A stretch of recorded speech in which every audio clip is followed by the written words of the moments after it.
Hey, Significant Joe asked me how I pick that tune. Get into position here. For Joan and Bobbie.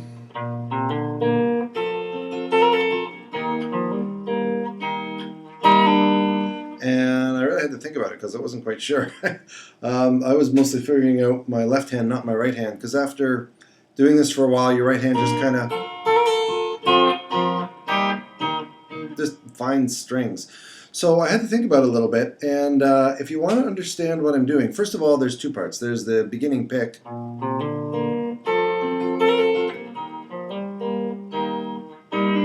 So I'll go through that first, and then I'll go through the basic picking pattern, which is you sort of use like a strum when you're playing guitar. So for this, starting with the G on the 3rd fret, because otherwise I can't sing that low. And you can move that up or down if you want. But start with a G, thumb. So thumb hits the 6th string. Then you hammer on the 2nd string again using your 5th string using the thumb. So those 3 notes are thumb. And then hit the D, and you play all top 4 strings of the D using all of your fingers except your little finger. So just put your finger on all 4 of those strings and play it all. So, and what really helps when you're doing this is if you plant your little finger on your guitar. As much as I love my Yami air guitar, it's a bit slippery here, and I find that it's a bit of a problem when I'm picking. I want to rough it up with some sandpaper or something so I don't keep sliding around. But if you anchor your little finger there, that's really helpful. So pick all the D, and then you use your 3rd finger for the hammer-on trill of this. So 2nd finger on the 3rd string, 3rd finger on the 3rd string.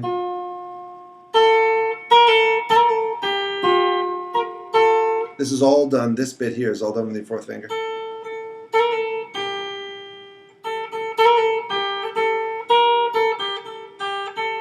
So all that's done with your 4th finger. And if you find your fingers just don't work well enough, if you're going move and they're not, you just need to practice more and develop that neuronal pathway between your brain and your fingers. That's all it is. It's time a task.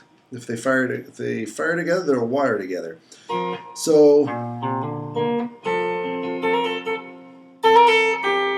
and then 3rd finger on the 2nd string, and 1st finger on the 3rd string, I think.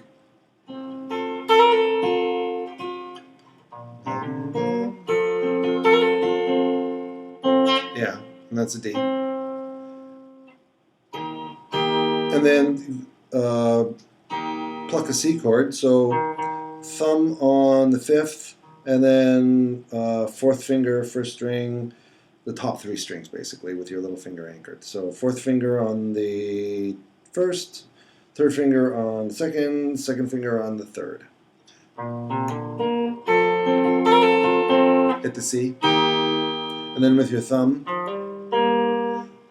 and then 1st finger does the thumb, 1st finger, and then I pluck the root chord, the C, so 5th string as well as the 2nd and 3rd string with my 1st and 2nd fingers.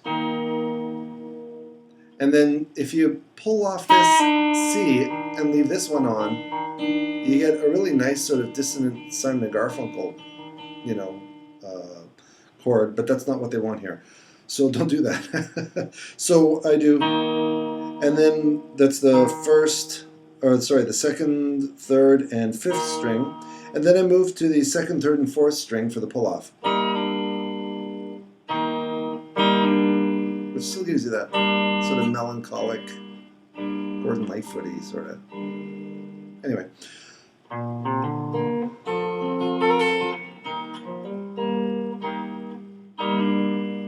And then you just repeat it. For that, I just do the thumb. That's the thumb, and then 1st finger. Thumb, thumb. So that's the introduction. For the actual playing part, if you're not used to that sort of a picking thing, then you have to learn the picking pattern in 2 stages. And the first stage is thumb first finger, thumb second finger. Thumb first, thumb second, thumb first, thumb second. And it ends up like this. So let's hit the C chord. Off the C, 5th string, and then first finger on the 3rd string. And then you hit the thumb on the 4th string, and then the 2nd finger on the 2nd string. So it's like this. Ooh, how do I get this in there?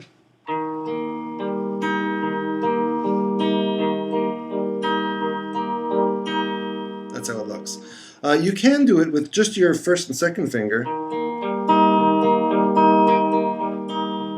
but try not to develop the claw, you know, where this thing is all, your last 3 fingers are all bunched up. Learn to use them all. It's not hard, it just takes a bit of practice. It's like painting your house. It's not hard. It just, you have to practice it, do it, you know. So get that pick down. And you can practice it once you sort of get it on one chord.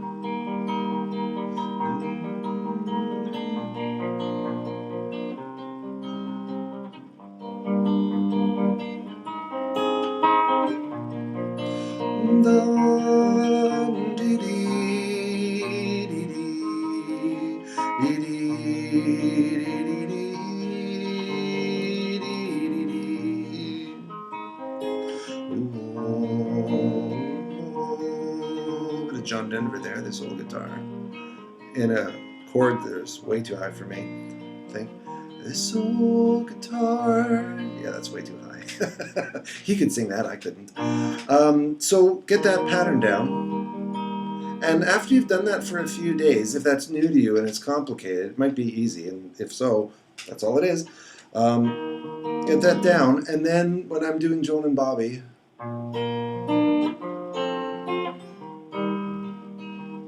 I do this instead. So that first pluck is bass, so on the 5th string, and then I simultaneously strike the 2nd string with my 3rd finger and the 4th string with my thumb. So that's how I start it. And then I stagger 5th string with my thumb, 3rd string with my 1st finger, 4th string with my thumb, and then 2nd string with my 3rd finger, which is what we were doing before. So you go bass, 2,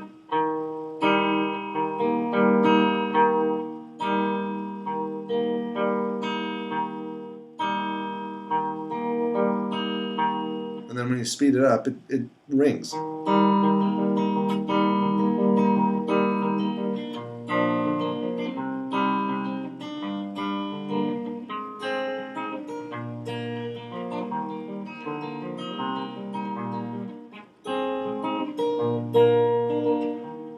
So you can mix between the two, so that as you're, fiddling around a little bit with your left hand and throwing in little hammer-ons and stuff,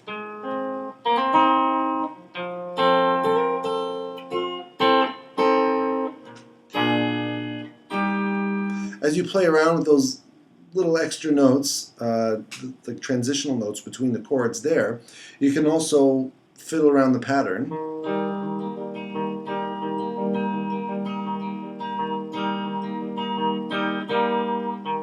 And every so often, you can throw in a higher note just by throwing your 3rd finger in there, maybe at the same time, which is what I do on the descent.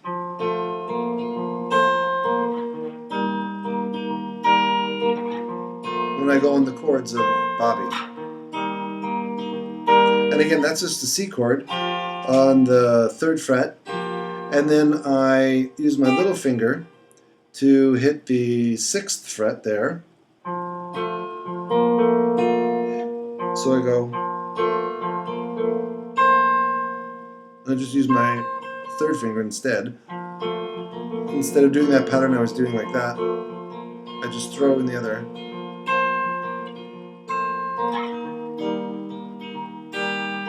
Oops, missed the note.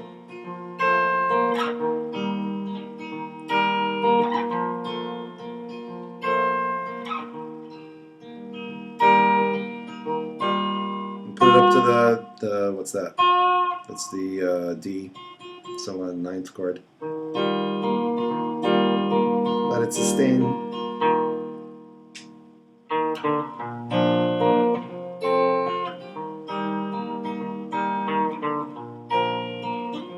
That's the other thing I do, is for the first part of the song, I don't play the first string. First time I go through the verse, I just play it. I used to ride on cocaine.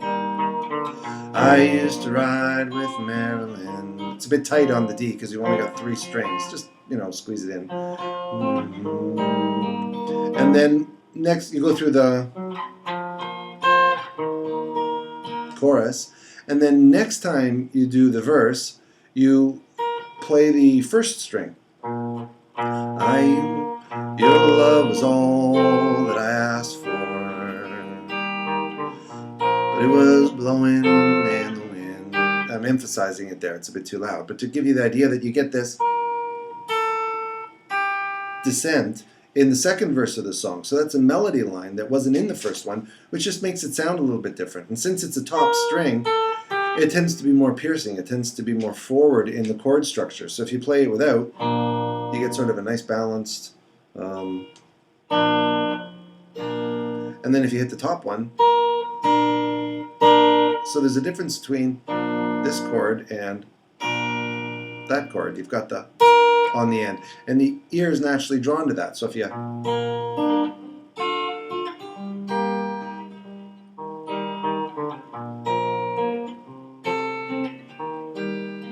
kind of messed it up.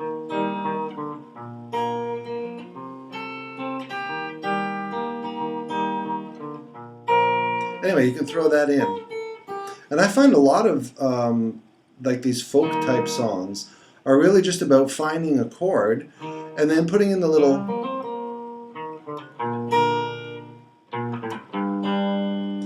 just little transitional notes. And some of the nicest ones are just variations on, either you're playing the staggered or just playing them together. In fact, you might know this one. Oh, no, forget it.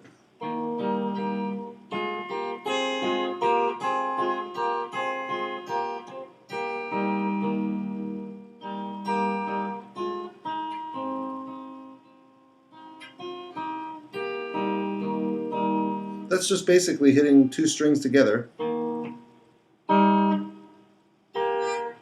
So all this playing around, you're hitting C, D, F, G, E minor, throwing that one in every so often. That funky D is nice, a little A7th. Those notes, I find D7 a little garish. But you can play a lot in D.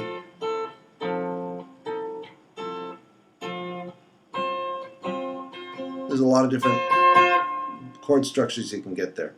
Anyway, get a basic picking pattern or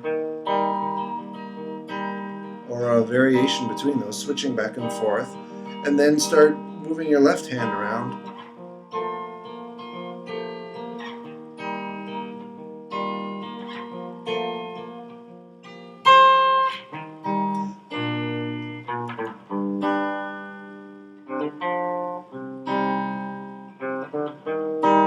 Like, what's the classic?